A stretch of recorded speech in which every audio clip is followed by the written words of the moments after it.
చంద్రబాబు హయాంలో ప్రజలు గుర్తుంచుకునే ఒక్క మంచి పని చేయలేదన్నారు ఏపీ సీఎం వైఎస్ జగన్. గత టీడీపీ పాలనలో ఏ ఒక్క స్కూలు, హాస్పిటల్ బాగుపడలేదని విమర్శించారు. ఏపీ ప్రజల్ని చంద్రబాబు మోసం చేశారని మండిపడ్డారు జగన్. రాబోయే లోక్సభ, అసెంబ్లీ ఎన్నికలు ప్రభుత్వం అందించిన సంక్షేమానికి డ్రామాలు ఆడే చంద్రబాబుకు మధ్య యుద్ధమన్నారు.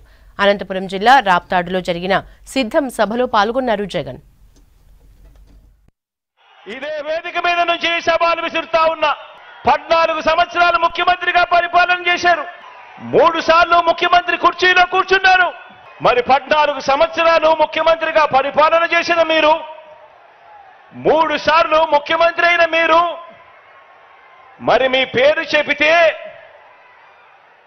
పేరు చెబితే రైతులకు గుర్తుకొచ్చే ఒక్కటైనా పథకం ఉందా అని అడుగుతా ఉన్నాను ఇదే పెద్ద మనిషి చంద్రబాబు నాయుడు గారిని.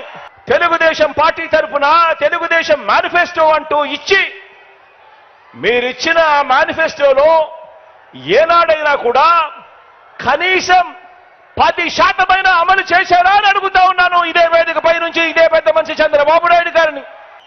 ఇప్పుడు మరోసారి అలాంటి అబద్ధాలు, అలాంటి మోసాలు, మరో మేనిఫెస్టో పట్టుకొని బంగారు కడియం ఇస్తానని ఊబులోకి దింపి మనుషులను తినేసే కథ ఆ పులి మాదిరిగా ఈరోజు ఎర చూపిస్తా ఉన్నాడు ఈ పెద్ద మనిషి చంద్రబాబు నాయుడు గారు.